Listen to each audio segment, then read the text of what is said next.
to our VIPs of this wonderful, tremendous, special occasion.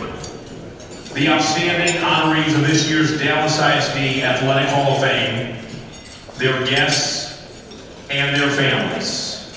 Members of the Board of Trustees, district officials, and all the special guests in attendance tonight.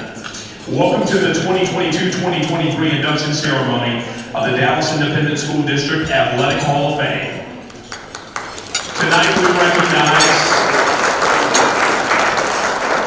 recognize some of the finest athletes to ever compete on the fields, the courts, the tracks, and the pools of this great city.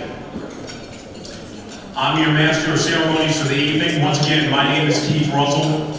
I am the morning news anchor at CBS News Texas, formerly CBS 11. We've changed our moniker, but we haven't changed our commitment to the community.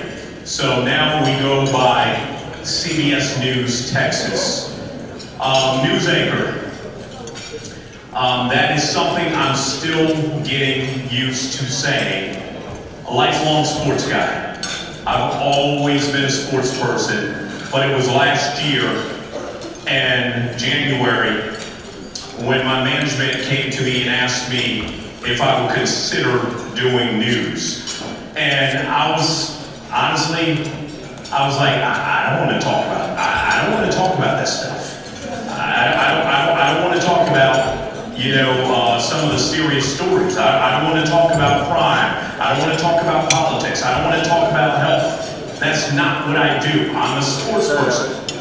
And it wasn't until one of our esteemed media members of Texas Radio Hall of Famer, a man who's hosted this event for the last few years, Chris Arnold, who's like a big brother to me in the media, came to me and said, "Hey dude, we have conversations all the time. You talk about everything. You don't just talk about sports. How much time do you get for a sportscast?" I said, I don't know, two and a half minutes. He said, "How much time will you be on air for the morning news?" I said, 2 hours. He said, "Do you feel you make an impact to young people in North Texas?" And I said, I hope so. And he said, "More of an impact in 2 minutes or 2 hours?" And I said, "You got a point." And that was one of the best conversations that helped push me into a role of growth. And that's what this is all about. Pushing yourself beyond the limits, establishing a life in which there are no boundaries, and the world is full of possibilities. I'll tell you, the first love I've ever had is sports.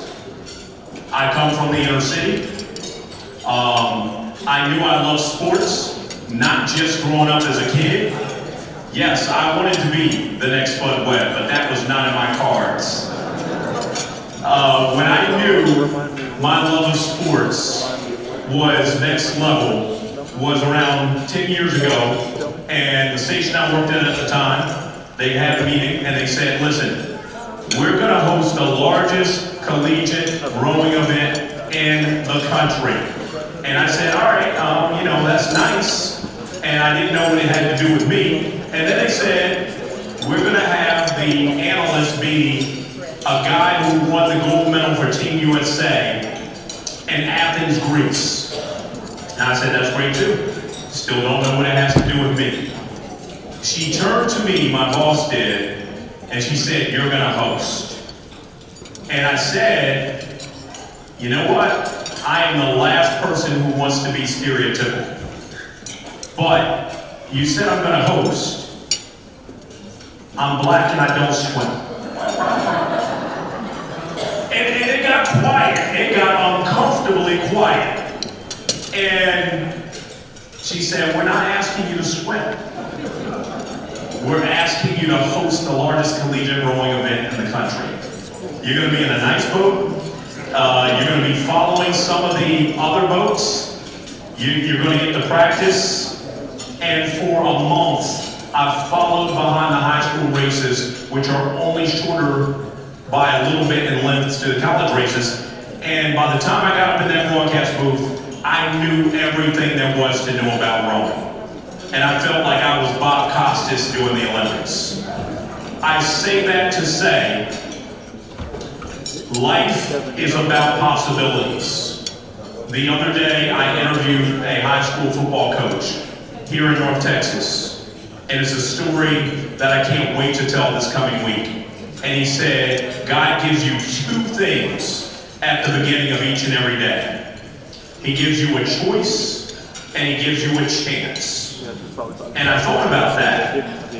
And I thought about, if we don't make a positive choice, then what chance do we have? That was very profound and something I'll carry with me for the rest of my life. And as I think about tonight, I think about all the inductees who had a choice and a chance.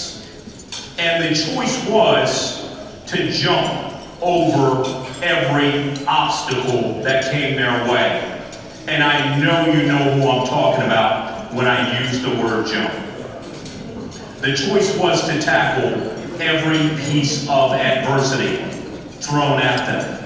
The choice was to not only be great in athletics, but also to coach young minds that came behind them to realize they had the potential for greatness as well. Those are some of the wonderful people we honor tonight as part of the newest Dallas ISD Athletic Hall of Fame class. I couldn't be more proud to be here. I know my organization is proud to be represented as well. So thank you to Dallas ISD for inviting me to be part of this wonderful program.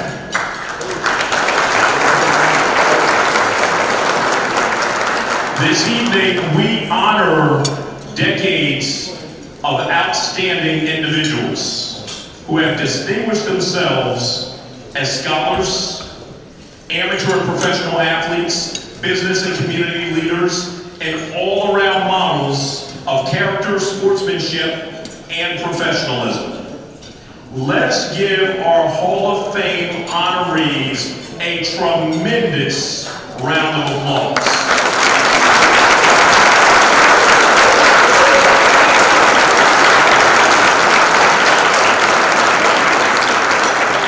We have a wonderful program tonight.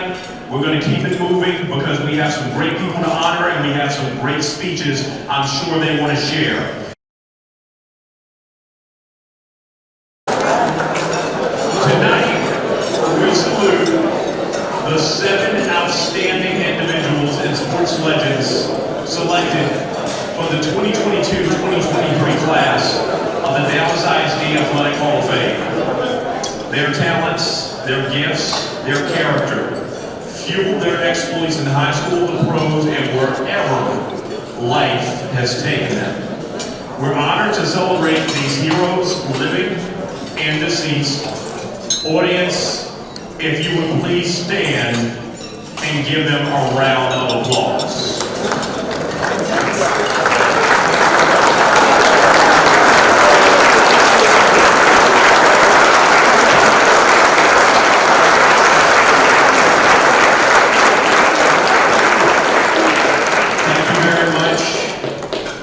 You know, it's especially appropriate that we honor all these tremendous legends who serve as such worthy role models for the next generation of student athletes. People who don't just care about themselves and their accomplishments, but also want the legions of young people who come behind them to have every opportunity to succeed in life. As our young people pursue their futures, we can all hope they'll be inspired by our honorees to compete with honor and sportsmanship, make ethical life decisions, and win or lose, always display character and dignity. At this time, it's my privilege to introduce 2 of the guiding lights of the Dallas Independent School District. These are leaders who make and stand behind the critical decisions that steer the ship of Dallas ISD, launching bright futures for the district's 140,000 plus students. I'll start with Justin Henry, Justin is the president of the district's 9-member Board of Trustees.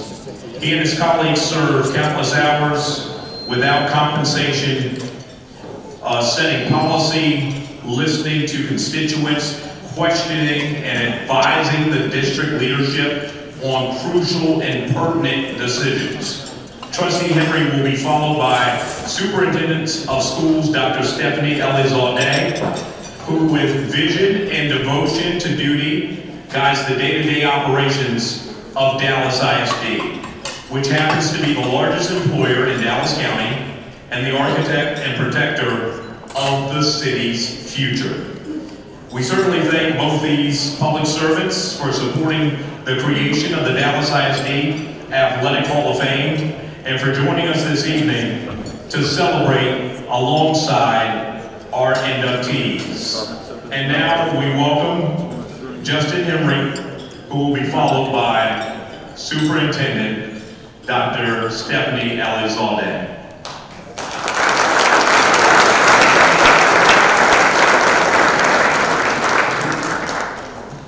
Good evening, everyone. So first, I'll be brief on not the reason you're here this evening, but recognizing the Dallas ISD Athletic Hall of Fame inductees has become one of the great privileges and traditions of the Board of Trustees. Before I continue, I want to acknowledge this one of the trustees here with us tonight, this Trustee Maxie Johnson.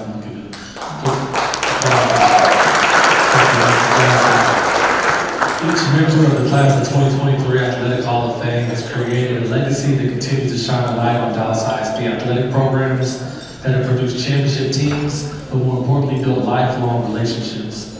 To be chosen for this honor, each of you has displayed the highest standard of good citizenship, character, sportsmanship, and ethical conduct, all of which make you role models for the young athletes who become behind you. They truly stand on your shoulders. You've helped the world to see what a powerhouse of athletic talent we have right here in Dallas ISD. We applaud you for making a difference in sports and again, more importantly, in these young kids' lives. Congratulations to all of you for not only being incredible athletes, but for being mentors and leaders in your communities. On behalf of the Dallas ISD Board of Trustees, it's an honor to recognize the newest members of the Athletic Hall of Fame, the class of 2023. Finally, thank you to the Dallas ISD Athletic Department, led by Dr. Salinas, who I missed, but she's been running around this whole time, for organizing this wonderful celebration to honor the members of the Athletic Hall of Fame, class of 2023. Thank you for your time.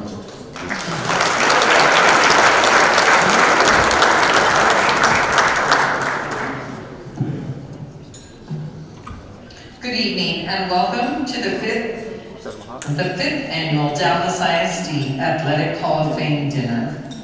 I would like to especially welcome certainly President Justin Henry, Trustee Maxie Johnson. This year's inductees feature an incredible array of talent and music and achievement. They include gold medal winning Olympic swimmer, a high school All-American, an NCAA champion, and a world record holder 4 times over, and that's just one guy.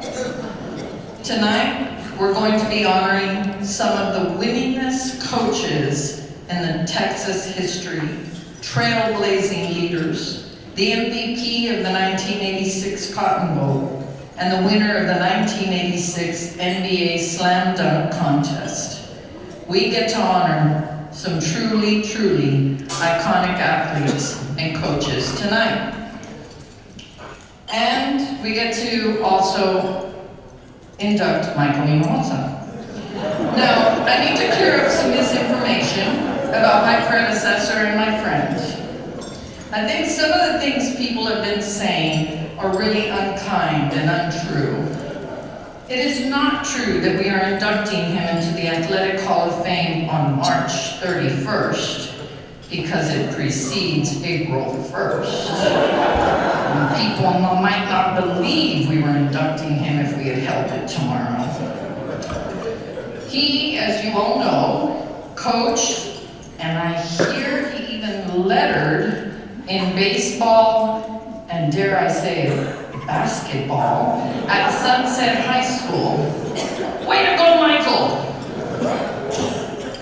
He was really tall then. superintendency. And it is absolutely not true that Spud Webb got inducted into this year's class so Michael wouldn't be the shortest basketball player being inducted tonight.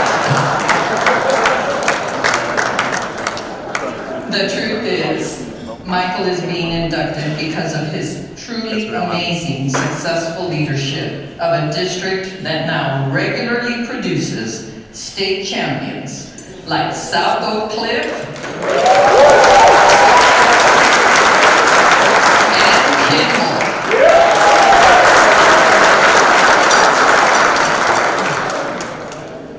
And Madison. Otherwise, Mary Miller would be outside. Michael, thank you. Thank you for always challenging us truly to choose courage over comfort. And thank you to all of the coaches, the coordinators, trainers, and teachers who do the work so that our student athletes can shine. And thank you to everyone whose hard work is making tonight's wonderful event possible. Our orchestra, I know they left, but let's give them a round of applause. And to all of the behind-the-scenes people like Eric Nickerson, who's back in the corner over there, and his team. And if I left you out, my apologies. And lastly, let's thank everyone back in the kitchen who made this meal possible. And clap really loud when they won't be able to hear us. Thank you.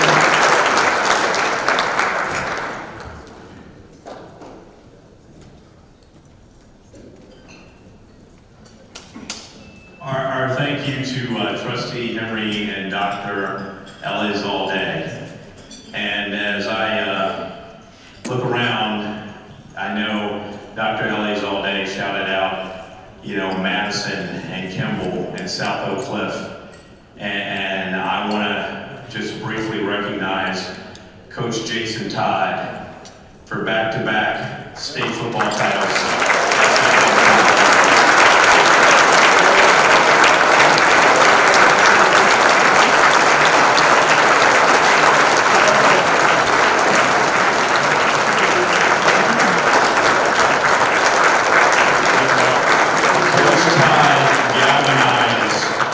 City, and I remember it like it was yesterday, and I was actually covering a Dallas Cowboys game, and I was out of town, and I remember somebody saying, "Dude, they beat Alito," and I was like, "Really? Show me that play," and that fumble recovery and the jubilation, it just steamrolled from there. And I couldn't wait to be a part of that bandwagon because I knew how much that meant to this community. And just even during Black History Month, to sit with Coach Todd and to sit with his former high school coach, Coach Samples, and to sit with DeSoto coach, Claude Mathis, I felt like I was sitting with living history. You guys don't know what that means, even to someone who just got here in 2015. But you need to know how much your presence and your contributions and your accomplishments have inspired so many, so thank you.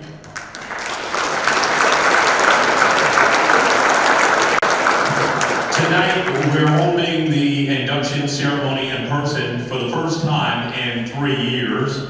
The previous two Hall of Fame classes were inducted during virtual ceremonies. If we can, let's please take a look at the following video highlighting the 16 members that were inducted the previous 2 years.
might not be here tonight, but we would like to recognize those who are. And a couple of these inductees include Ira Terrell, a member of the 2021 class. Is Ira here this evening?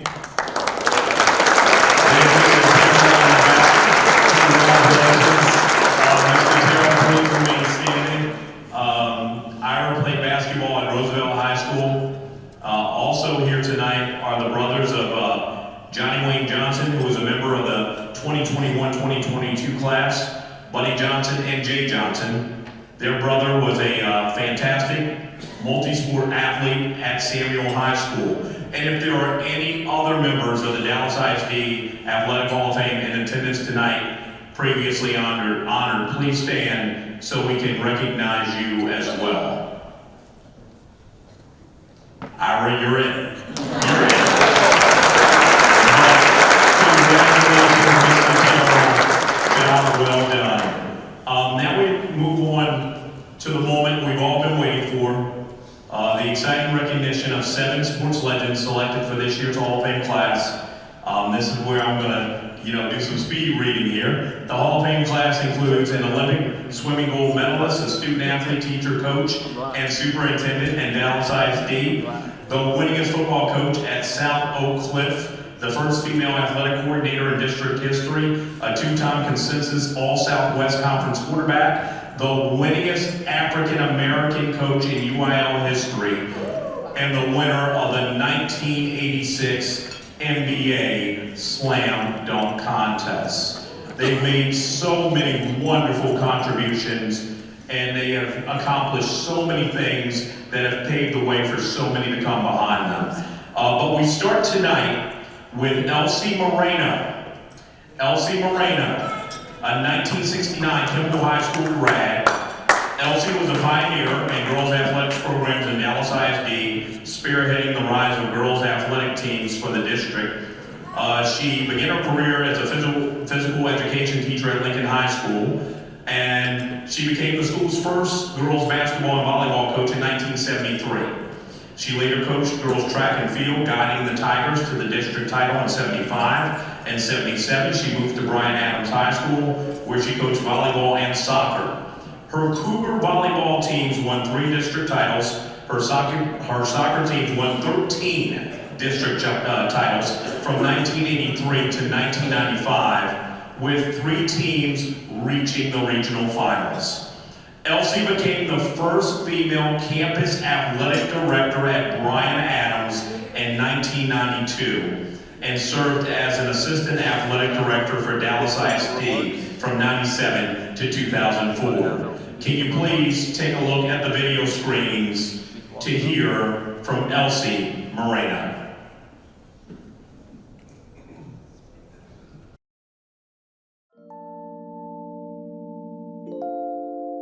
Elsie Moreno holds a legacy of spearheading the rise of girls' athletics programs in Dallas ISD. A 1969 Kimball High School graduate, Moreno taught girls' sports at Lincoln High School and later at Bryan Adams High School. Her teams won district titles and championships, with several of those teams reaching the regional finals. Moreno became the first female campus athletic coordinator at Bryan Adams High School in 1992 and finished off a stellar career as an assistant athletic director for Dallas ISD in 2004. I loved the thought of playing games all my life. My dad was a great guy. He helped me be something that I thought I could never be. Elsie and I, we really had an opportunity to play against some of the toughest coaches. We just didn't know they were tough. When you go through hard times, it really brings you together like a family. I loved everything I could do for the kids and for the families. We did what the kids needed. Look at every girl's sports, and that's her legacy.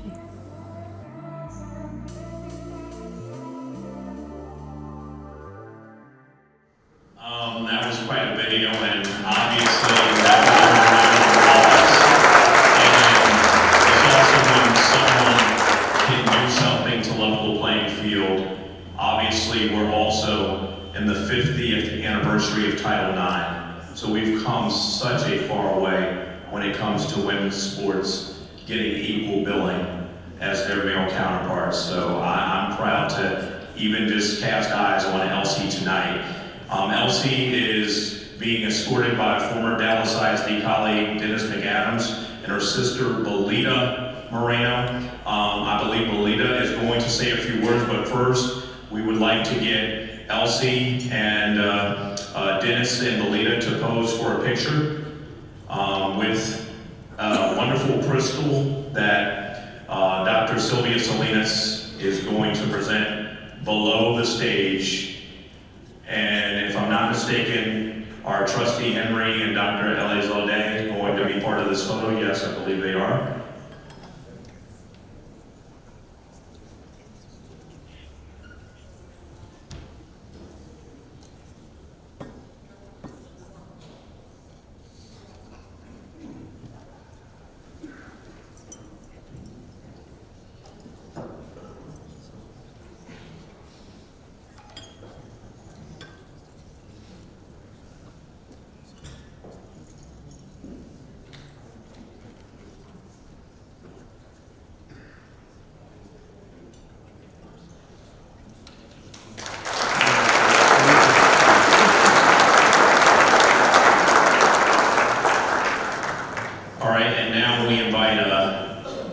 Elsie to the stage and her sister Belita, who I believe will say a few words on behalf of a true pioneer.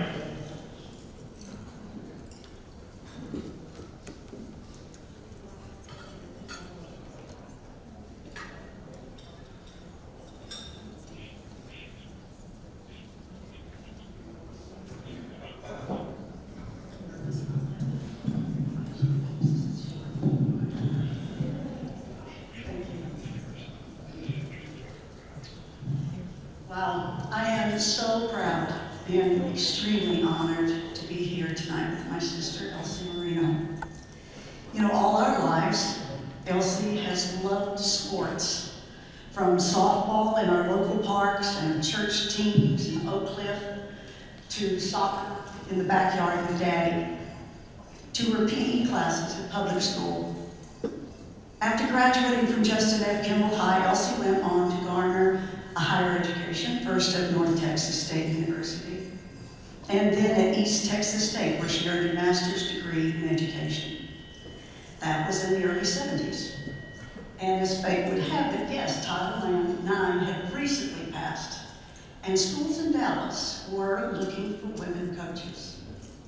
As the story goes, the principal at Lincoln High School drafted Elsie at first sight to coach the school's first girls' baseball and volleyball programs. At the time, a local newspaper quoted Coach Moreno saying, "It's such a reward, really being able to make a difference." In 1991, when Elsie was by then coaching at Bryan Adams High School, she was promoted, as you mentioned, to be the first woman high school campus athletic director in the Dallas Independent School District. Special shout out to the Bryan Adams Cougars, where she coached for 20 years. She will be remembered for helping to spearhead girls' athletic programs that did not exist when she was a girls' student at Kimball High School in the late 1960s. Dallas ISD girls' athletics have come a very long way since those early years. Elsie went on to serve until her retirement alongside Dennis McAdams as Assistant Athletic Director for the Dallas ISD, where she had spent her entire career. As a student, teacher, coach, and athletic administrator, Elsie's competitive spirit and dreams have over the years inspired so many other female athletes as well.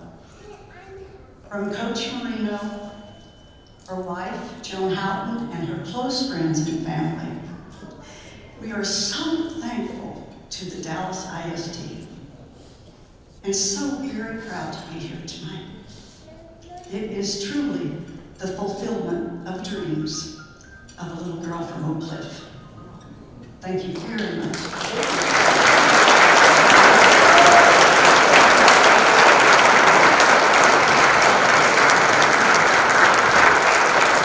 Our thanks to Belita, Moreno, and once again, congratulations to Elsie Moreno.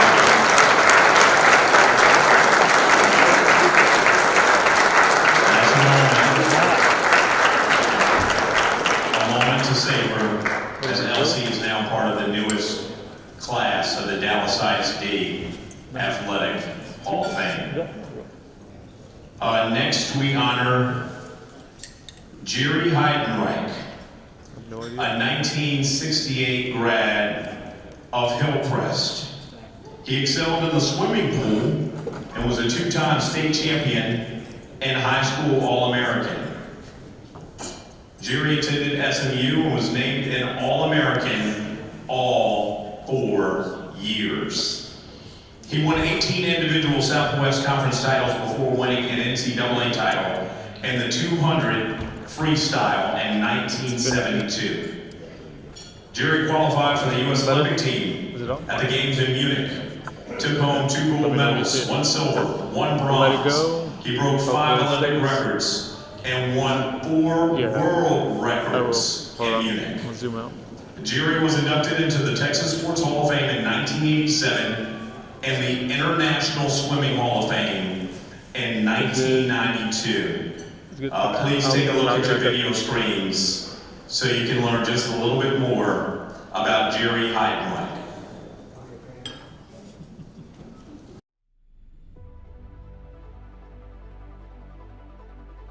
I'm 22 now, and if I just do as well as I did last year, I think I could make the team, and I'm a lot stronger and a lot faster and a lot better condition than I was last year. He started swimming competitively when he was 12. Our dad taught our whole family how to swim. We lived across the street from Preston Hollow Country Club, and that's where we started swimming. Jerry came into Town North probably when he was like 12 or 13 because he was such a natural talent. It was amazing how really good he was. That had the long, lanky body, and his dedication was amazing. And then he went to Dr. Pepper, which was at SMU. That was after Hillcrest. And I swam with him at Burford, which was a summer team. And we went to the Nationals together in Chicago back in, I think it was 68. With Jerry being on relays with him was wonderful because he won state, several times.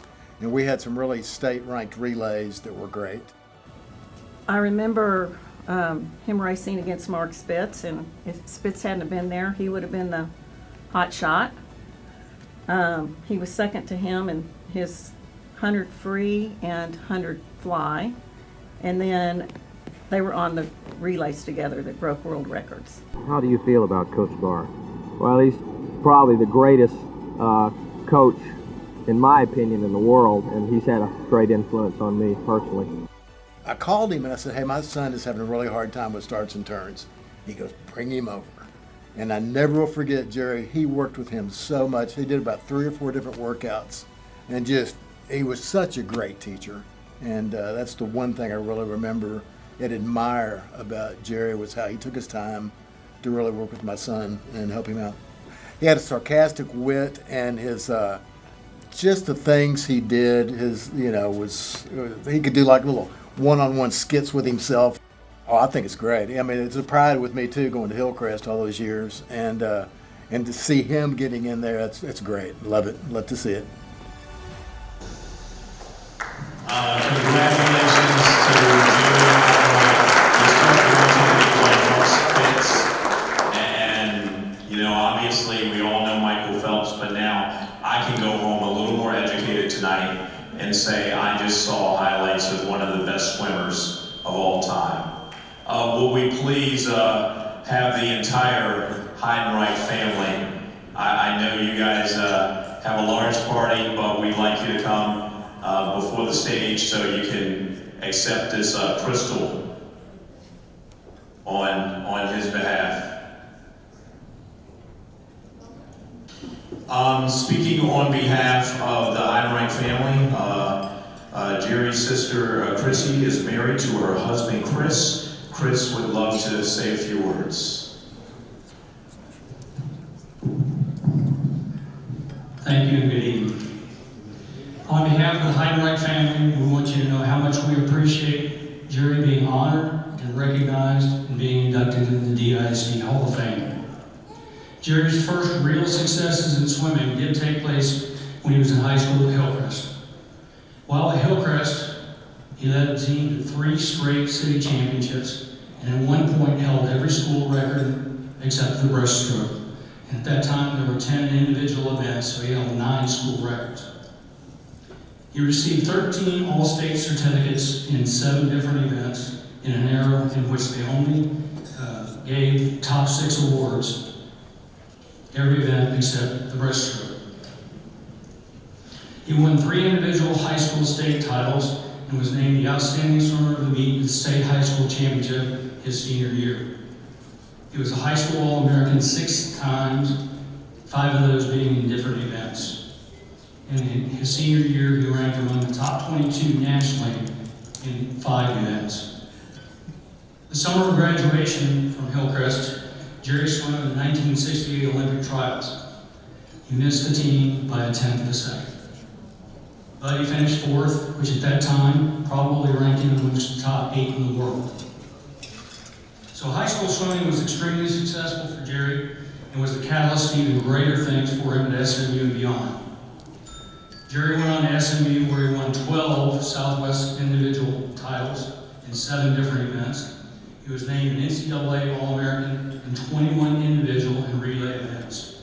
He set 2 American records, including the 200-yard freestyle, in which he was the NCAA champion. He was a member of 6 world record-setting teams. He won 4 medals at the Pan American Games, 1 medal at the World University Games, and as you heard, 4 Olympic medals in the 72 Olympic Games.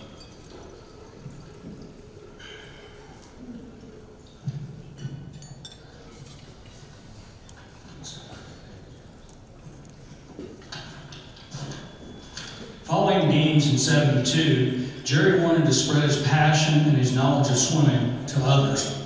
He started a swim school and dove into coaching, and after realizing there wasn't a great deal of money involved in swimming, Jerry delved into insurance, promotions for a local radio station, and was a marketing director for a computer software company in the Silicon Valley.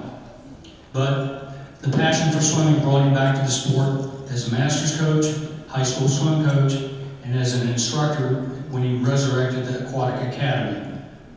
He eventually started an age-group swim team program that is known today as the Academy of Texas Aquatic Champions. I always marveled at Jerry's ability to teach young and old a better, more efficient way to move through the water. He had a gift and an understanding of moving in the water that was unsurpassed. In the 10 years that I worked with Jerry in the swimming industry, I became a better coach and teacher. Now, I assure you that if Jerry were here speaking to you tonight, he would have a couple of stories about his high school experiences, no doubt with a fair amount of humor. But there would be some stories that would be about how his high school experiences contributed to his later successes as a swimmer and a swimming professional. I also assure you that he would credit and thank his teammates, schoolmates, coaches and teachers, and most importantly, his family for all their support. I know that he would be extremely grateful for his personal recognition here tonight, but also for the recognition of the sport of swimming. Thank you.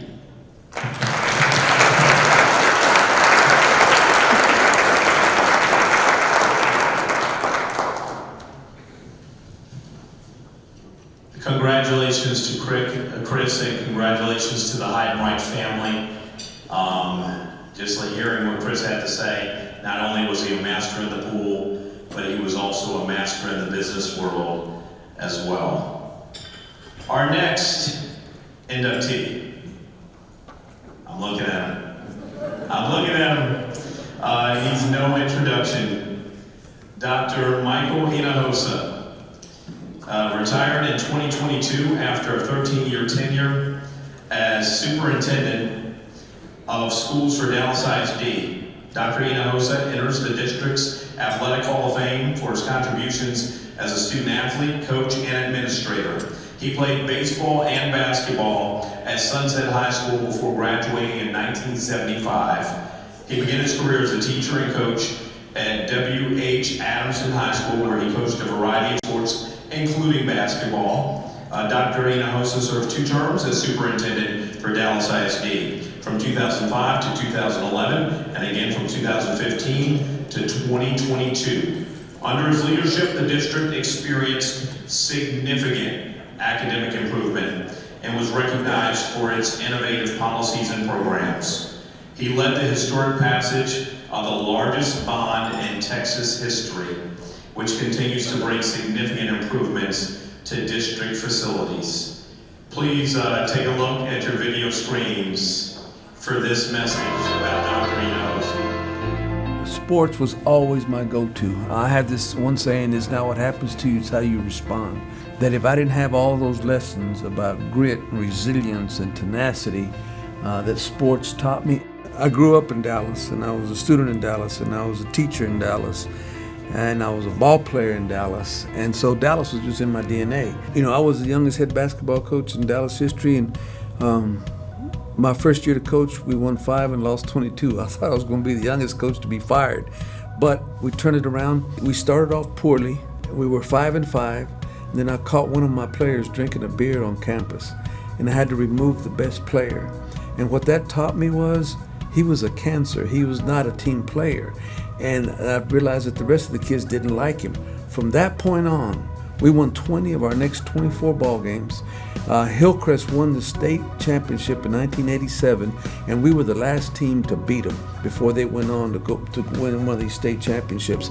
I learned that talent is important, but being a team player is much more important. So in my career, I've had to remove a lot of cancers because, you know, you got to do you, but it's not about you. It's about the team. I think the future is great, and I think the sock is an inspiration. We found a way to believe in the art of the possible. Now, what people have realized is that you got to add value to these kids. And our kids in Dallas, they don't have the nutrition, they don't have the training. So we have to provide that. I'm very proud of Sylvia and her team. They've started these academies for kids in elementary school. Just like if you want to be a tuba player, you can't show up in 9th grade and start playing the tuba for Booker T. Washington.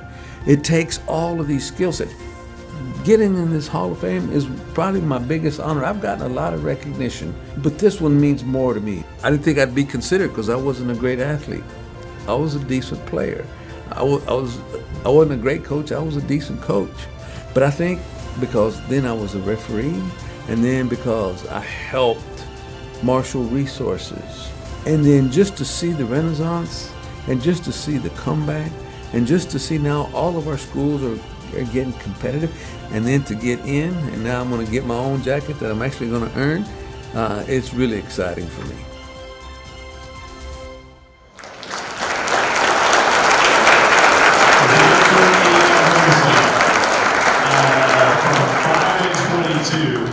To someone who has obviously left a legacy for all types of young people to pursue their wildest dreams. And I've heard Dr. Hinojosa loves to be called Coach Hinojosa. So Coach Hinojosa, you can take your picture with your crystal.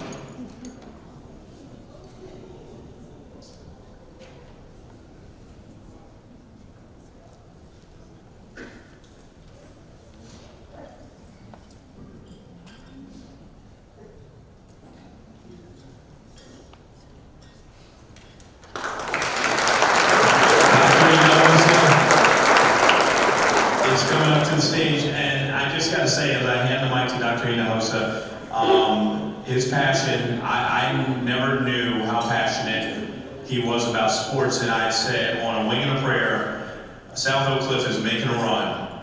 I got to interview the superintendent about what this means to the history and the legacy of Dallas, and I didn't think Dr. Hinojosa would bring me the interview. Graciously, he did. And as he walked into the room, normally, and I was telling Dr. Ellis all day this over dinner, normally I say, hey, shoot me from the, shoot whole body, man, whole body. I want this whole suit to be seen. But when I took it, I looked at Dr. Hinojosa's shoes, and I looked at mine, I was like, this does not match. Waist up, the shoes from the waist up. So, Dr. Hinojosa, here you are. Thank you so much. Appreciate it. This is quite an honor for me.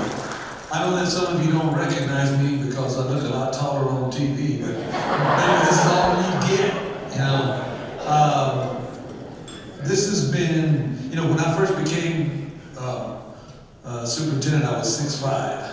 When I retired, I was 5'6", and if I stayed around any longer, I'd been mini-me. That's why I really left, Justin. And I didn't want to be mini-me. In fact, so we talk about the impact that sports has on your life. It's really amazing. So let me just introduce my table, who I invited to my table. I'm going to start one at a time. Jack Sharp, please stand up. I met Jack Sharp in 1973 at Rivershawn Park. He later coached the Dallas Mustangs, and I coached the Dallas Mustangs. And so at Rivershawn, coaching back in the 70s, made some great relationships. I also want Miss Willard to stand up. Marion Willard was the girls' basketball coach. Basketball coach, and she used to kick my butt then over the gym. And she always won. The next young man is Patrick Washington. I coached him. Stand up, Pat. My first year as head coach, Patrick was one of my players. He was also a great government student. He was a basketball coach at Woodrow for 19 years and now 3 years at W.T. White. And he and I are still close, and we talk regularly. Then I want my wife to stand up because she was a former coach. And so I knew that she loved sports, and that was fantastic. Now I want all three of my sons to stand up, and yeah, they're short too. So all three of my sons, I coached in travel baseball. They played baseball in Tennessee, Florida, Utah, all over the country. I was superintendent in Dallas, and I was coaching these guys, and nobody ever criticized me for coaching my own boys. Coach Todd, you know what it's like to be with your family. And so it's been amazing. These guys have been successful. I was really hard on all of them, but you know, that's the way you do with your own. Thank you, guys.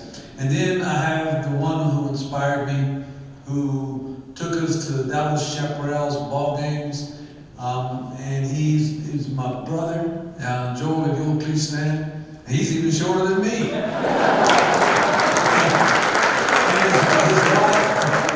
His wife, Mickey, if you'll stand, she's run the Highland Park athletic office for the last 10 years.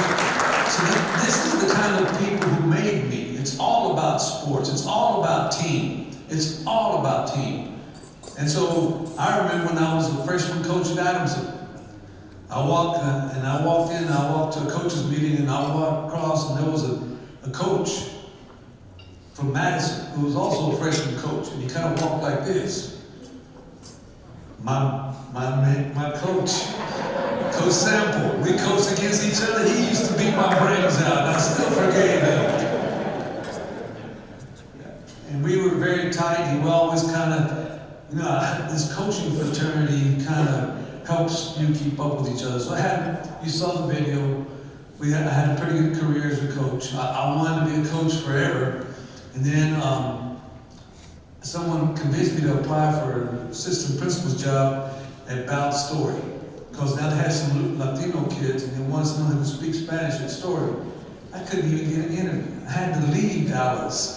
And I went to Grand Prairie. I went from assistant principal to assistant superintendent. Then I became a basketball referee. Duncanville head coach is here. I had all his playoff games. Phil McNeely, he's on the school board in Duncanville. So the referee kept me in the game. But let me tell you what I started noticing. Because I hardly ever got out of Cliff! Man, that gym at Sunset was horrible when I played ball there. The training room we didn't have a training room. We got dressed in a little cage. And now And they got beautiful palaces. And I'm refereeing all over, and I was 7 years in Grand Prairie, then I got to be a superintendent. I quit refereeing. I was a superintendent by the time I was 37 years old. I went all the way to El Paso. In the 1990s, Dallas had 5 superintendents in 5 years, and one went to federal prison. It was a rough time in the 1990s. Y'all remember that? Yeah, y'all saw me all older than me. I can see that. But then, I started to learn how to be a superintendent. Then I was superintendent in Hayes. And then that's when they hired Dr. Moses. Patrick Washington called me. His doc. He goes, Dallas ISD is open. Won't you come home and be the superintendent? I said, Pat, I'm not ready. I don't want to be one of those that gets fired. So you got to know when you're ready. And I told Pat, no, I'm not ready. So I went to spring. And then I finally got to come home as superintendent. But all those years I kept watching everything. What the suburban kids had that we didn't have. Coach Jet, what kind of coach could he have been if he'd have had some of those facilities that we now have at South Oak Cliff?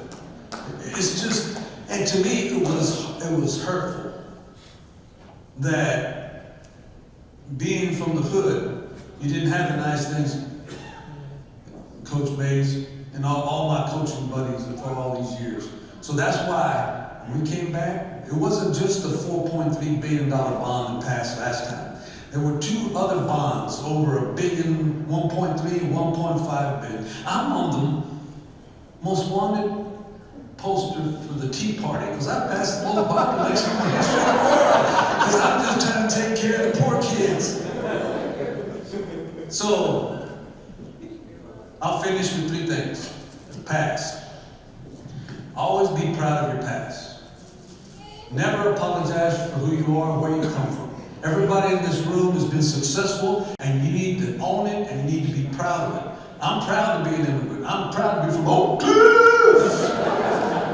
I tell everybody that, just like that, all the time. In the present, you got to be present. Nothing great happens in the absence of enthusiasm. So when you're a coach, you got to be enthusiastic for your students. You got to live it. You got to bring it every day.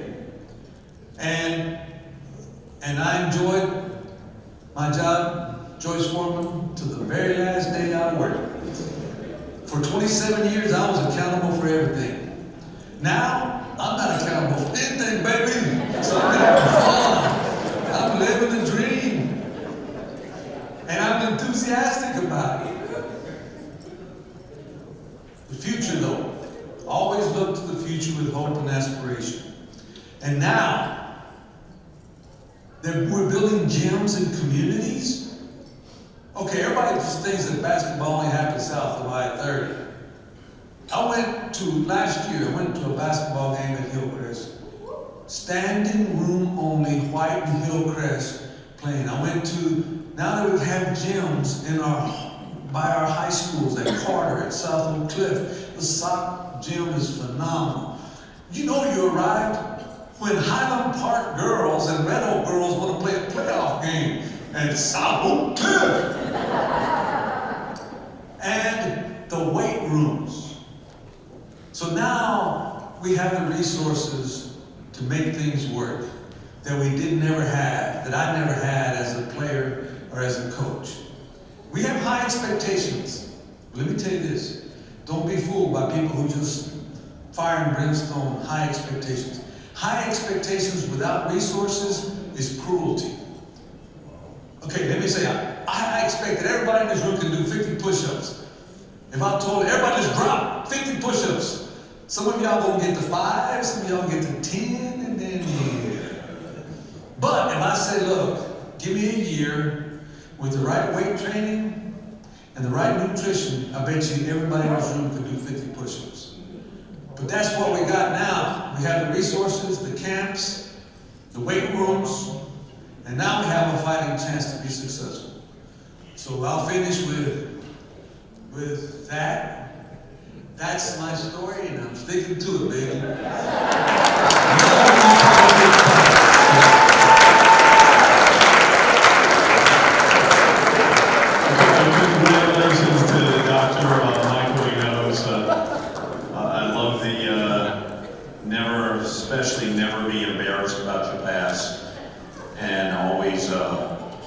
embrace the present because it's going to make a bright future. And he certainly made a bright future for a lot of young people who are coming up in the inner cities of Dallas. So our thanks to and congratulations to Dr. Michael Hinojosa. Next up is Norman Jet, a 1950 graduate of Seagoville High School who became a historical, iconic figure in the history of South Oak Cliff High School. He began his teaching and coaching career as an assistant football coach in the school in 1962. Later, Norman became the Golden Bears head football coach and athletic coordinator in 1970, a time when the community demographics began to shift because of integration. He set in motion the makings of a historic football powerhouse and took his first team to the state semis, finishing that year 13-1.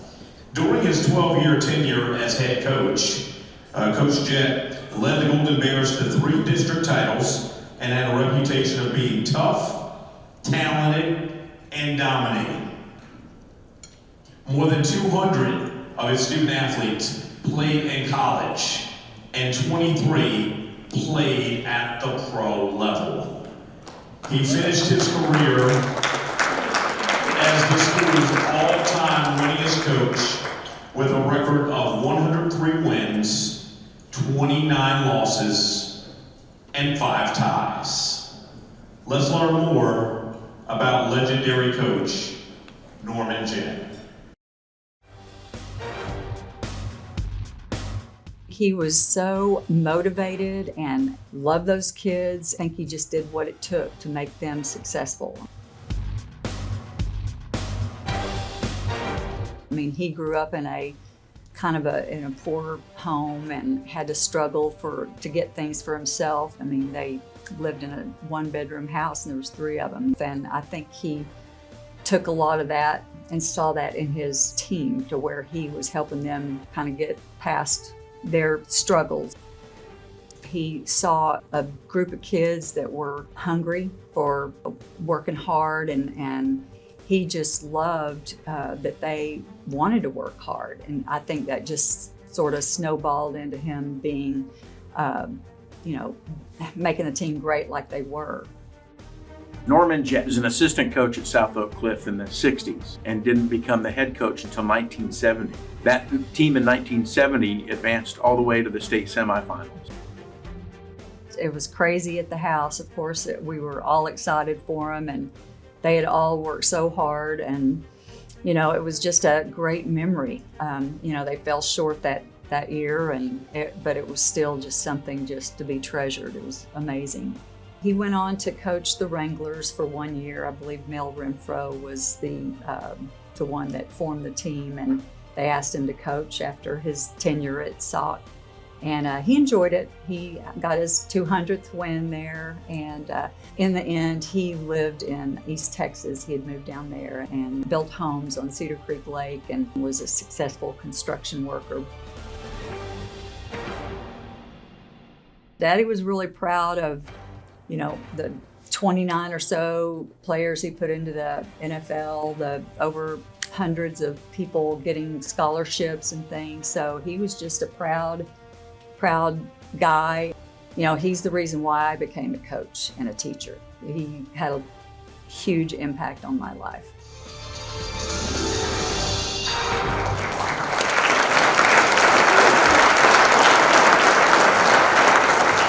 Clearly, Coach Jet inspired legions of people to come behind him and have the belief that they could accomplish greatness as well. Can we please get the entire Jet family to come in front of the stage so they can accept this crystal on behalf of Coach Jet?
Norman Jet and the family of Coach Jet. I believe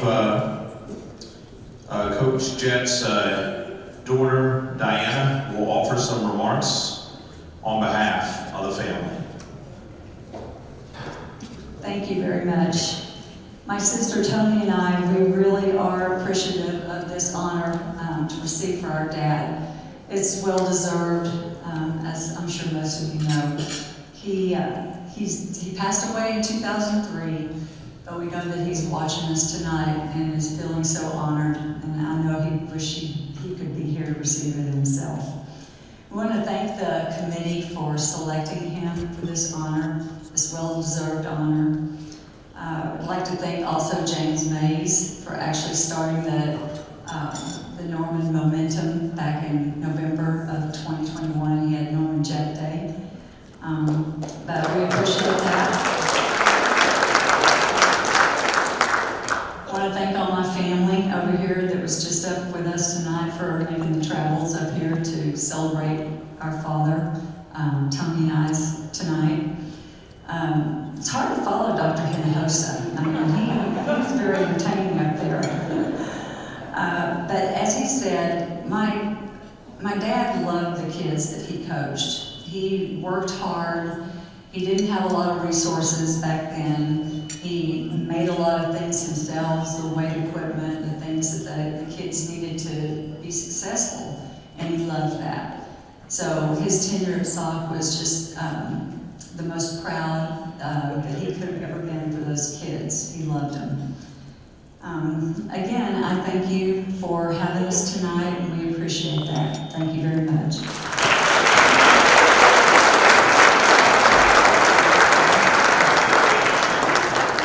Thank you to Diana, and thank you to the Jet family. And I heard her acknowledge Coach Mays, head basketball coach of South Oak Cliff, and what he did to start the Norman Jet Day. So thank you, Coach Mays, as well.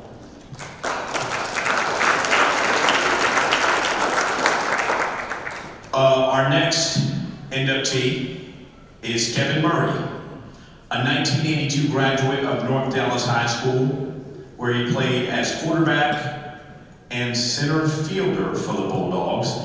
As a senior in 1981, Kevin was named the DFW Metroplex Offensive Player of the Year in football and was selected in the 11th round of the 1982 Major League Baseball draft by the Brewers. Obviously, he paved the way for his son, Kyler, to do the same thing, to be a multi-talented athlete.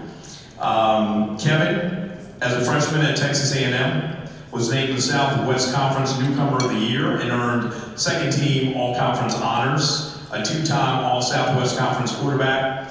Murray was a two-time second-team All-American. He guided A&M to consecutive top 10 finishes after back-to-back appearances in the Cotton Bowl. The Football News named him the offensive MVP of the 1986 Cotton Bowl when the Aggies defeated the Auburn Tigers. In 1986, his final season, he broke several A&M passing records and became the Southwest Conference's all-time touchdown leader. Kevin Murray was inducted into the Texas A&M Athletic Hall of Fame in 1999 and joined the Cotton Bowl Hall of Fame in 2012. Let's hear from Kevin Murray.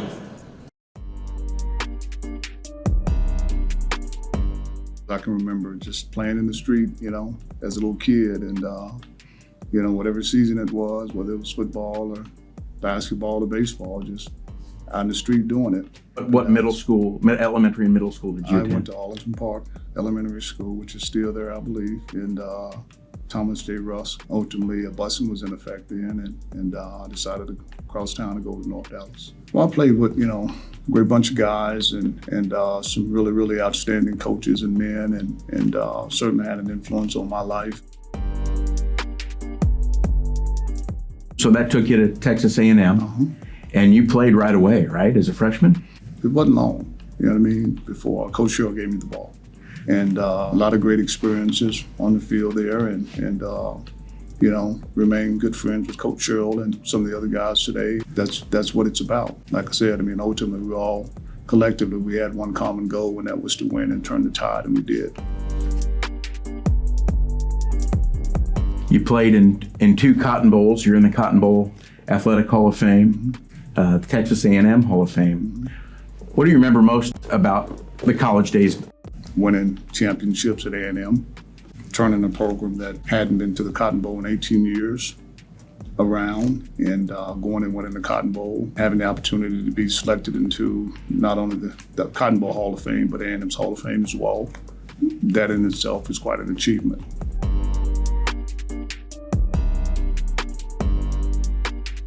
There's been so many great athletes that have come through this district. People just have absolutely no idea. So many great athletes, 70s, 80s in particular. I mean, the Southwest Conference during my tenure there was full of ISD kids. I mean, just studs. And I don't think people realize how competitive the Dallas Independent School District was during the 70s, 80s, and to some degree into the 90s. I mean, just extremely, extremely competitive with just a ton of talent.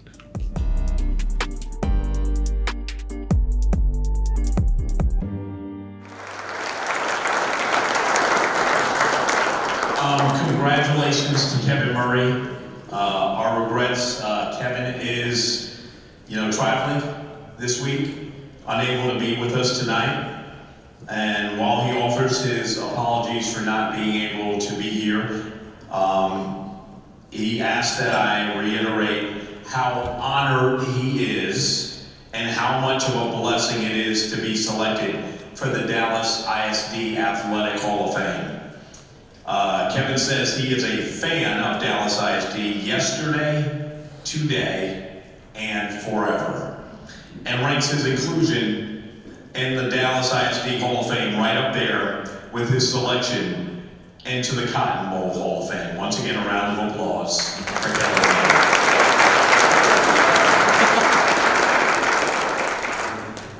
Our next honoree is Mr. Reggie Samples.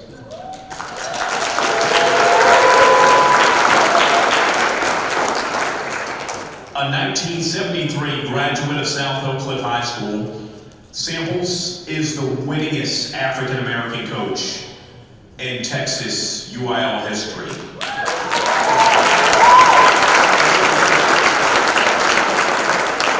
He got his start in Dallas ISD as a teacher and assistant coach at James Madison in 1983. He landed his first head coaching position at Lincoln High School in 1990, inheriting a team that was just 1-19 the 2 seasons before he arrived. Samples took the Tigers all the way to the state title game in 2004. His Lincoln teams win a combined 122, 48, and 1. Samples left to become the head coach at Skyline High prior to 2005. The Raiders had a playoff drought of more than a decade, but he guided them to district titles in 9 of his 10 seasons there and led Skyline to the state semis in 2011 and 2014. He was a combined 110, 22, and 0 at Skyline. So you're starting to see the pattern. A lot of wins, not a lot of losses. Samples left in 2015 to coach at Duncanville, where obviously we are so happy for Coach Jason Ty in South Oak Cliff and all the state champions, and to sit with Coach Ty and also with Coach Mathis from DeSoto. But what really made that trifecta possible was to know that Coach Samples had finally broken through.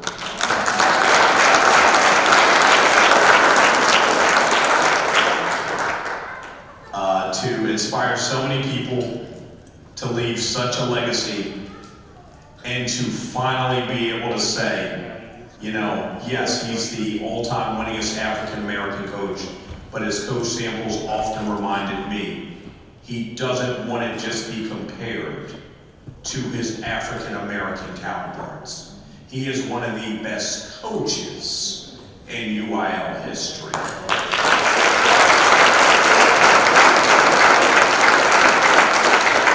Please direct your attention to the screens to hear from Coach Samuels. I grew up in Dallas. I am a DISD kid. I went to elementary, W.W. Bushman, Elijah M. Peace, Sarah Zumwalt, South Oak Cliff. I mean, I am a DISD product, and I'm proud of it. My uncle, who was George Rowland, allowed me to hang out with him growing up. The respect and the control that he had over them just based on how he related to them and communicated with them. And it was just something that really caught my eye. When I graduated from college, Coach Jet offered me a coordinator's position on the freshman team, and Coach Malone offered me the head coaching position on the freshman team. And of course, you know, everybody wants to be the boss. So I took the head coaching job at Madison instead of position coach at South Oak Cliff. One of the things that I did at Madison is I tried to take on every role that I could do. I think I was the equipment manager, the insurance guy. I did every role that I could. And how it helped me is when I interviewed for another high school job, it wasn't very much that they could ask me that I hadn't already done. Through the experiences that I got at Madison, prepared me for education, period. So I think Madison prepared me for Lincoln. It was a great thing, but it was a lot of hard work. I enjoyed Skyline. We did some great things at Skyline. Very hard to leave Skyline. I wanted a level playing field, and that made all the difference in the world when it came down to making the decision. I was really hard because the year I left Skyline, probably I left the best team I ever had at Skyline. What was going to be the future after this one team? So I'm just proud of my career. We talk about when I was 8 or 9 years old, I wouldn't have never envisioned it going this well. I don't think losing defines anyone. I think what you work for and how you go about doing what you do defines you. Always set goals, always have alternatives to the goals that you set, and always have faith in yourself in reaching those goals.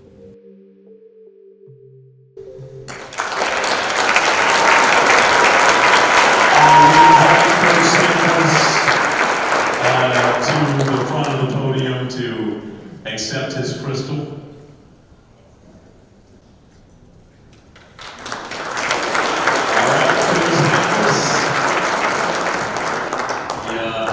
Floor is yours.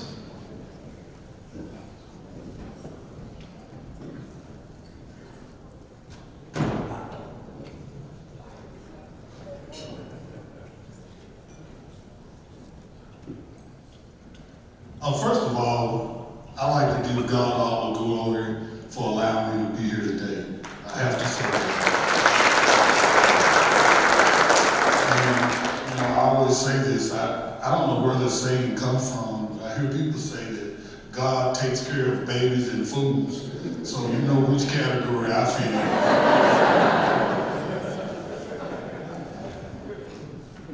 As I look at the program, I know that things go full circle. You know, as I look around, I see Coach Todd, my student, not the great coach that he is. I see him as my student.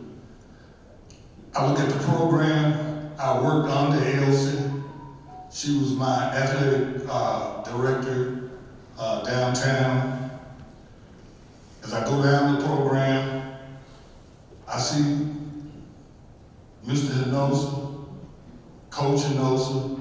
I kind of wish I knew, I don't know how to say it, I know now, I knew then what I know now, or maybe I wouldn't have screamed at my superintendent when he was coaching on the sideline. Coach Jet was my coach. I can say a lot of things about Coach Jet. The thing that I remember most about him was just his subtleness as a person. You know, he would get mad. He's one of the only coaches I've had that would really get mad, and you could see he was mad, but he wouldn't scream. And just so proud of playing for Coach Jet. And like they said, he offered me my first job, and his assistant coach, Coach Malone, offered me another job, and I took it. I look out, I see my teammate, Leslie Williams, who gave me the opportunity to be the coach at Skyline. It's just full circle.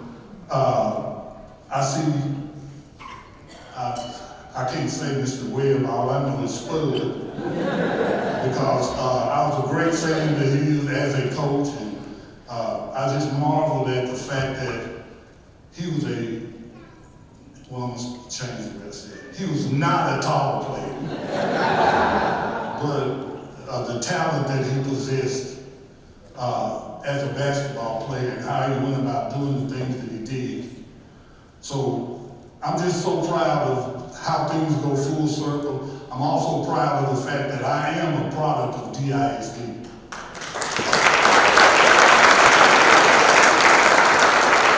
And I am from Oak Cliff.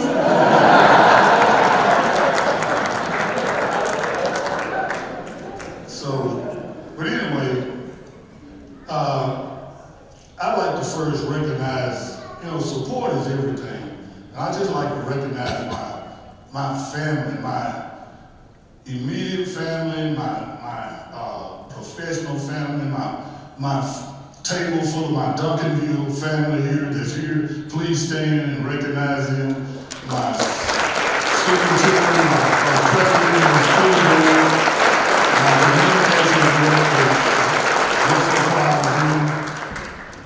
I'd like to also recognize my immediate family, and I can say this, that they are why I do what I do, and I'm the person that I am. So I'd like to ask my family over here to please stand and recognize them. Y'all stand.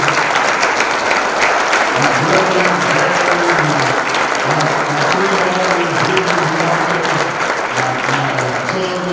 cousins, Stephanie, all my family.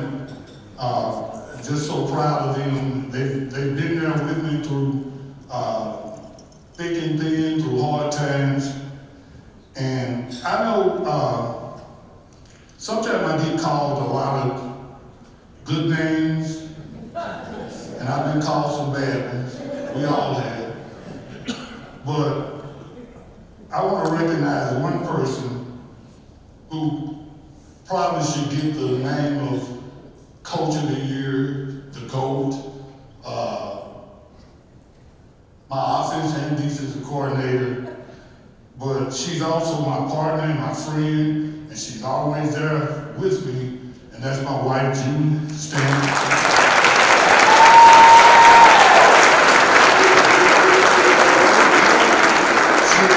She knows more football than I do. But anyway, I'm not going to be long. There have been 3 times that I've had to really make important speeches like this, and sometimes God, He puts people in your life in just funny ways. I don't know what year it was, but one of the most important, hurtful, most important times in my life is when one of my athletes who I looked at as my son, like Coach Todd, his best friend named Harold Robinson, he passed away, and they asked me to do a eulogy on her, and I was really not up to it because it was really emotional, and I don't know where I was, and I ran across our Fellowship of Christian Athletes guy, Danny Noah, who's also in the audience, and Danny was always coming to pray with me and give me encouragement, and so I knew where to go, and so I said, Danny, you gotta help me. And as a matter of fact, I was speaking right before John Wiley Price, and just like Mr. Hinojosa, it's kind of hard to follow, or hard to be in front of. And so Danny, he gave me some words from the Bible, and I probably gave the best speech I ever gave him, I think, in my whole life. And tonight is very important for me because DISD has really helped structure the person that I am. And I'm so proud of that. And so when I was asked, again, I struggled with what to say. And just so happened, I don't know if it was Monday or Tuesday, I get a text message, and it's Daddy Noah. And I said, it must be God, because I know what I want to ask him. So we went to lunch, and we talked about it, and the same as before. I said, you got to help me. And he brought up three things, and I think they were very important. And it's just three questions, and it kind of defines why I do what I do. One is, why do I coach? Why do I coach? I coach because I really love making the impact on kids and mentoring the kids and working with them every day and see them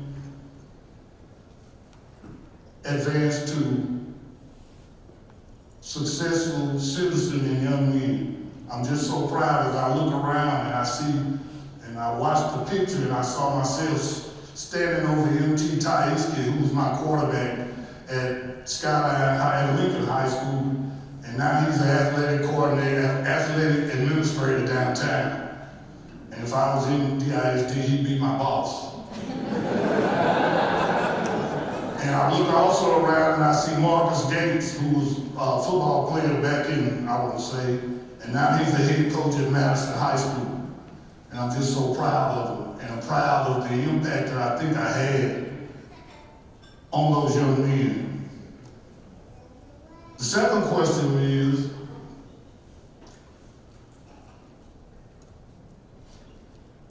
what is it like to be coached by me?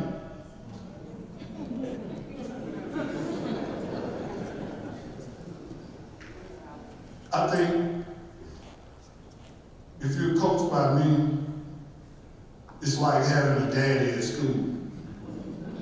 And I think that was important for me, so important for me, because that was something that I did not have and that I really thirst for, because I know a lot of the mistakes that I made along the way being a young man was because I probably needed that male figure in my life. So I think that's very important, and I think the fact that I've tried to mentor young men along the way is what it's like being coached by me.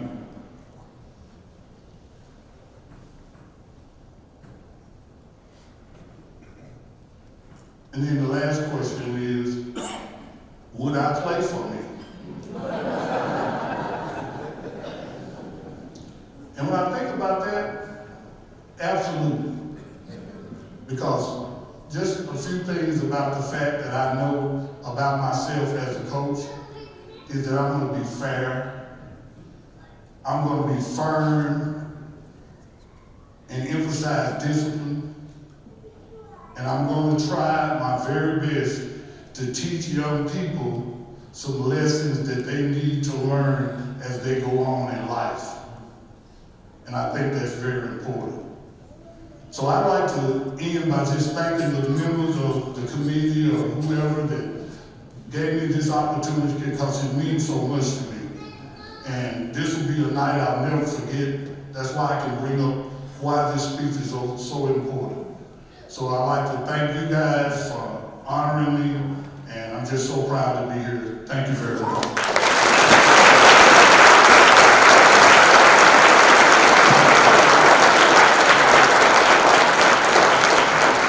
Congratulations to Coach Reggie Samples. And I know there are so many young men who wish they had the opportunity to play for Coach Samples. Our final inductee this evening is Anthony Jerome. Oh yeah, Coach Samples, don't leave your crystal behind. Don't leave that crystal behind, Coach Samples. I know you got that championship ring, but take that crystal as well. Anthony Jerome Spud Webb, who graduated from Wilbur Hutchins High School in 1981.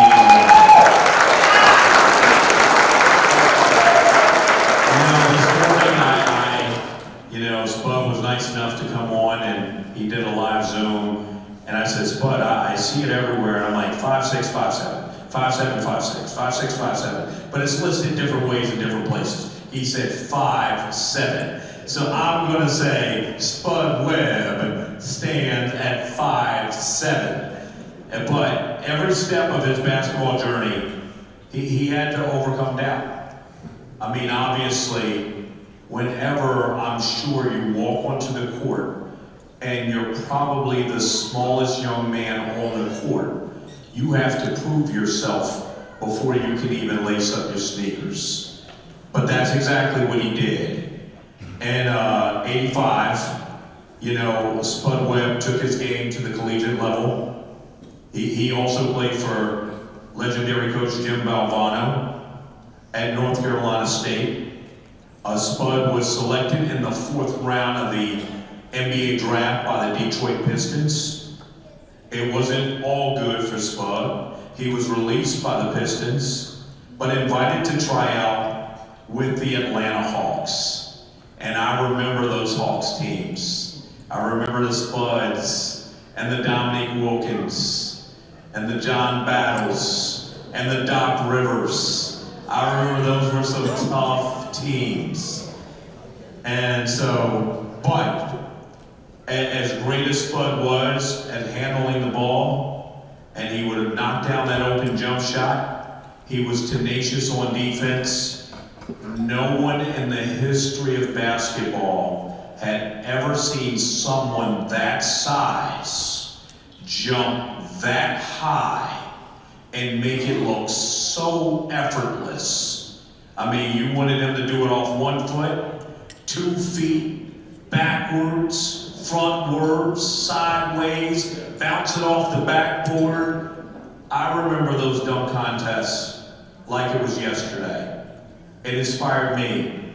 And even today during our interview, I said, Spud, do you realize that you didn't just inspire basketball players? You inspired people to realize they could reach heights they couldn't even see, because those were the heights you reached. Spud played for, obviously, the Hawks. In 1986, NBA Slam Dunk champ. How fitting would it be for him to win that title right here in his hometown at Dallas's Reunion Arena? Webb played for the Sacramento Kings, the Timberwolves, the Orlando Magic. 14-year NBA career, scoring over 8,000 points, averaging almost 10 a game. And currently, his greatness didn't stop at his playing career. He's the president of basketball operations for the Texas Legends of the NBA G League. Let's hear from Spud. As I walk around town now, in Dallas, because I live here, it's like, oh man, I was at the dunk contest. I'm up to about 100,000. I know Reunion at home was about 18 at the time. I know I had to do well in front of your hometown, because that's all they would remember if you lose or do bad. I had that extra pressure too. My first 6 years we lived in West Dallas projects.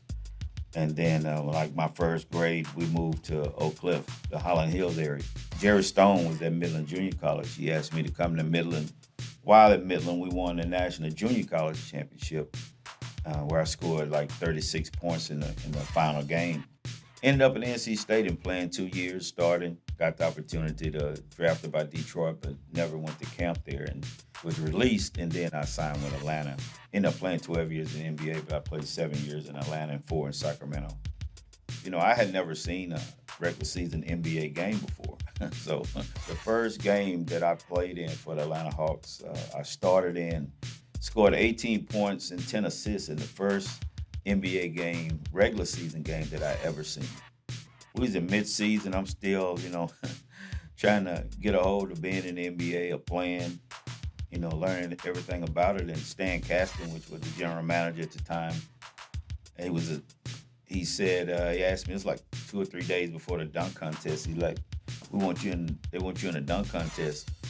I knew the repertoire of dunks I can do, but Dominique Wilkins is probably the best dunk I ever seen in my life. He was a best friend and a teammate. So I just used all the dunks I can remember. And I was just hoping Dominique ran out of dunks because, he's the best in the world, and he was the dunk champ at the time. So I knew that once, someone wanted to do a dunk, you got to try to top it.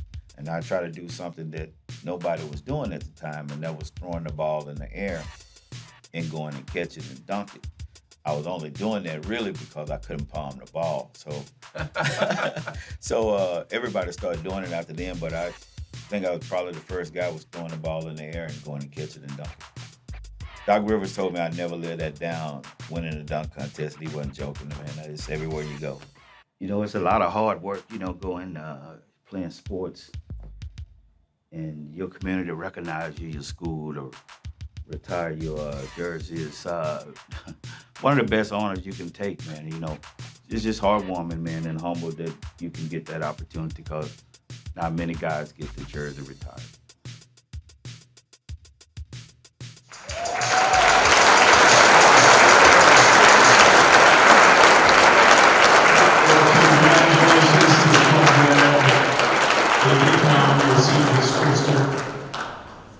Then he'll grace us with a few words.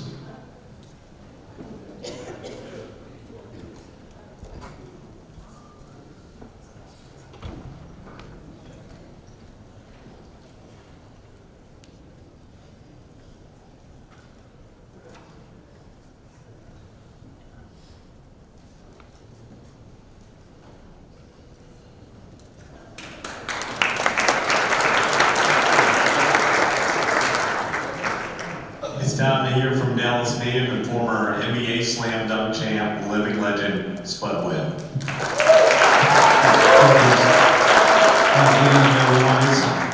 Man, they call you Anthony Jerome Webb. Only the police and teachers call me that. But I'm glad to be here. The committee that selected Wilma Hutchins got to come over because we only been in the ISD maybe since like 10, 11 years. So to see a Hutch guy up here to give our kids some kind of encouragement, because they're going to be standing up here where I am today.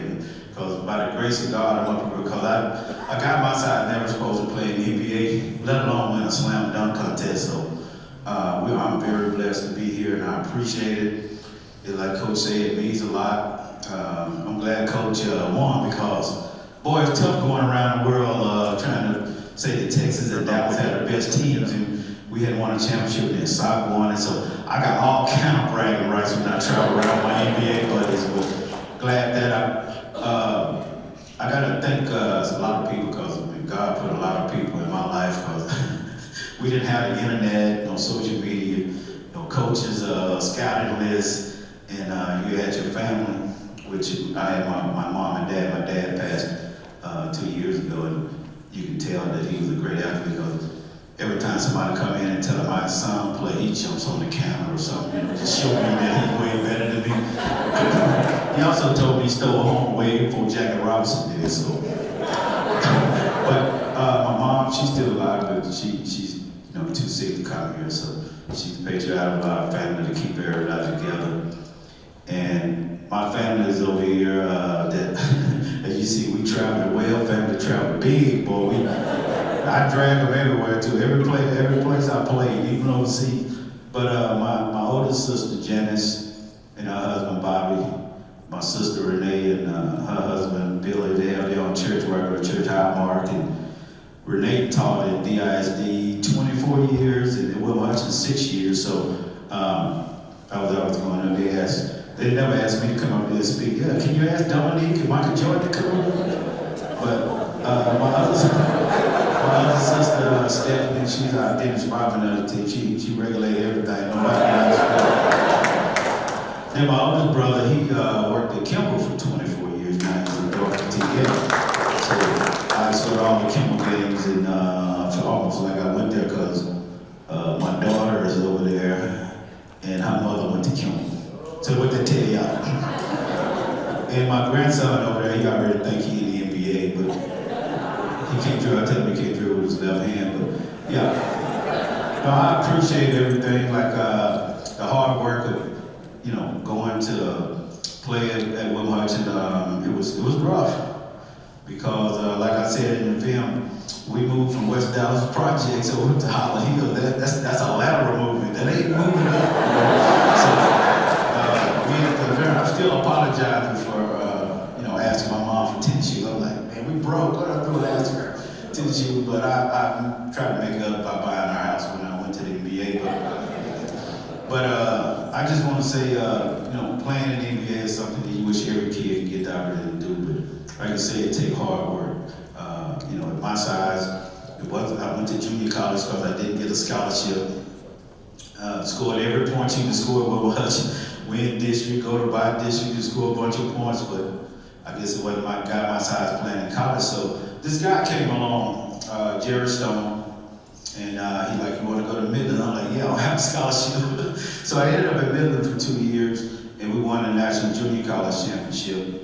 And then it's time for me to go to Division I, and I ended up going to NC State. But I only got to NC State because one guy changed his mind at the last minute. I guess Arkansas was in the NIL before everybody.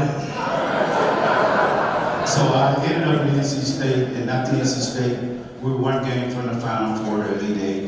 And then that's when my agent back there, my whole career, him and his dad, Bill Blakely, which coached the Chaparrals, he came to me and he said, the Globetrotters are calling. I was like, he said, but I want you to play in the NBA. Like, me too, man. So he called all the teams and got me a tryout in Atlanta. As they say, the rest is history, but when I got to Atlanta, I saw that all the guys would shoot, nobody passed. So I ended up passing the ball to everybody. So back then, they treat the rookies, making donuts. That's when I first heard about Krispy Kreme. I had to go get them every morning for the veterans until they found out I could pass the ball. So they started taking care of me. But I ended up playing 7 years there, making the playoffs. But I always, in my career, I always came back to Dallas. I grew up in the Boys and Girls Club, Turnkey in Hollow Hill. We had a guy over there named Alvin Jordan. I get emotional talking about it because, the people was real good to me. And Alvin Jordan took us off the streets because we could have been a statistic. We could have been that guy that, wanted to be cool and do nothing. So he took us in the Boys and Girls Club and taught us the right things to do. And by the time we got to Kennedy Carey, Coach Tubbs, Jimmy Tubbs was there, which going to stay for Kimball. He was the first guy to teach me how to run plays. I'm like, run plays, man, just give me the ball, get out of the way, right? He taught me how to run plays, and by the time I got to Coach Smith, Homer Smith was my high school coach, but I only played 1 year of high school basketball, really, and made every honor you could make and all that, but just never got the scholarship, but kept working hard, kept, working out, running the bleachers. And then when I got to the NBA, I lived in DeSoto. So I would sneak over to Duncanville and run the bleachers before training camp until they called me. Then I had to go to DeSoto to do it, to run bleachers and get in shape because, I don't have any muscle or anything, so I didn't want to, that's what we were used to. We just go out and play and practice until you get better. So that's what I always try to do. And that's what I always tell the kids. It don't matter what size you are, where you come from. You have everything in front of you if you work hard in the morning. Now that a kid from West Dallas Projects and president of basketball operation of the G League, I don't know how that happened.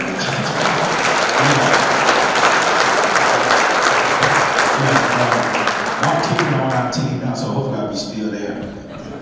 But I'm not going to talk long because I know it's been a long evening, but God has blessed us with all the talent in the world or whatever you want to do. I just try to give back. We raised money for the kids. We was Nino Brown before Nino Brown. We would buy stuff and take it over to the boys club and schools, and I'm still doing that today with Shay over there, the Webb Hutchin alumni that really came to me because they know I'm not like a guy like a lot of publicity or nothing, so they're like, we're gonna put your name. I'm like, okay, that's cool. I mean, and here and be here with the Armies today, and just amazing. You'll always be in the rest of my speeches when I go around the country now because to be in the Hall of Fame, I'm in the Boys Club Hall of Fame.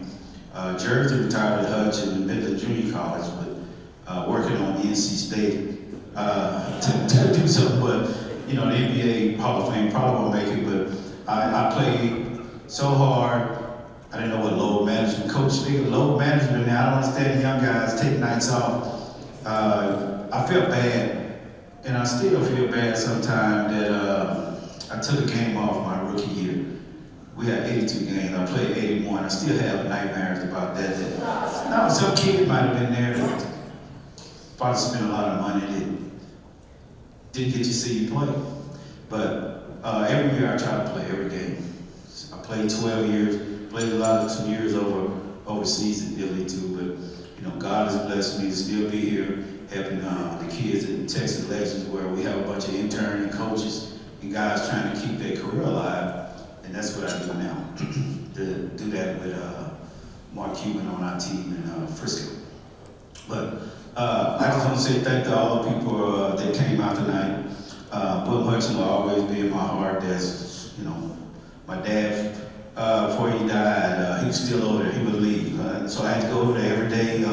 Whenever you see him, you see everybody you grew up with. And you see, like the guys you play with, all of them are still my friends. Some don't really need them to be my friend, but they are. This Cash App and Zayla need to slow down. But I appreciate everybody coming out. It's an honor to be here. I mean, I appreciate the life of watching all of these. They've got guys who showed up there. They're all my friends. We hang out together, play golf, and sit around and tell stories like we wasn't there. It's funny that we see an NBA game and add on to it as we get older. But we appreciate it. My family appreciate it. The organization that over the alumni at Wilma Hutchin appreciated it. And I say good night and God bless you. Congratulations to the young and only Spud Webb. Let's hear it one more time for the 7 individuals who made up the 5th Dallas ISD Athletic Hall of Fame. At this time, you know, I would like to turn the microphone over to Dr. Sylvia Salinas, Executive Director of Athletics for Dallas ISD. I remember Sylvia was one of the first people I met when I got to North Texas, and I was at an athletic directors meeting, and I didn't know where to start in terms of trying to go get local stories, and she took me around the room, and she introduced me to almost every single person in that room today, and I've never forgotten that. And when she got appointed to her current position, I couldn't have been more proud to set up an interview and to talk to her about what it meant to be the first woman to hold that position. And fittingly, as it's March 31st, tonight is the last day of Women's History Month, and she has certainly made history. So I'll turn it over to Dr. Salinas for her final remarks and a special presentation.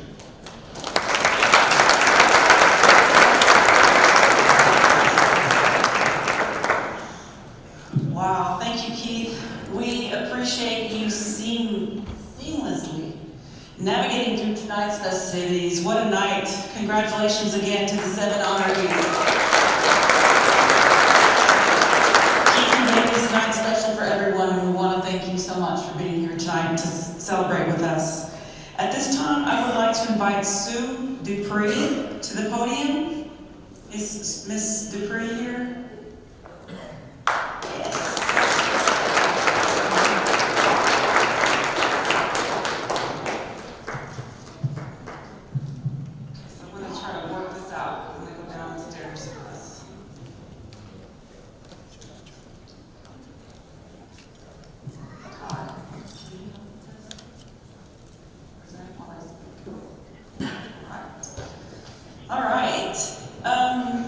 Sue's husband Gail Dupree was a longtime Dallas ISD employee, joining the district in 1981 as a teacher and coach at Hillcrest High School.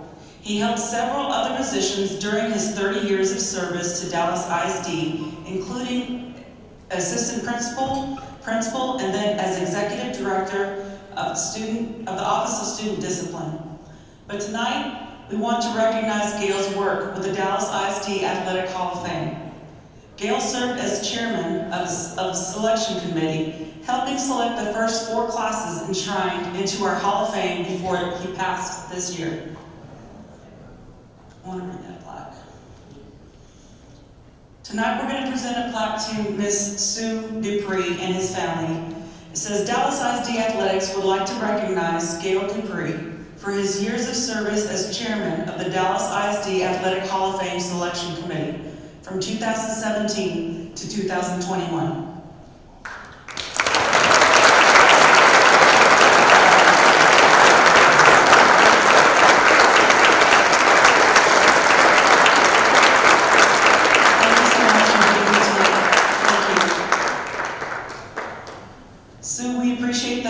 And dedication your husband put into the Hall of Fame.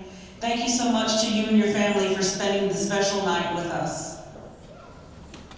I would like to ask the current members of the Hall of Fame Selection Committee to stand up and be recognized.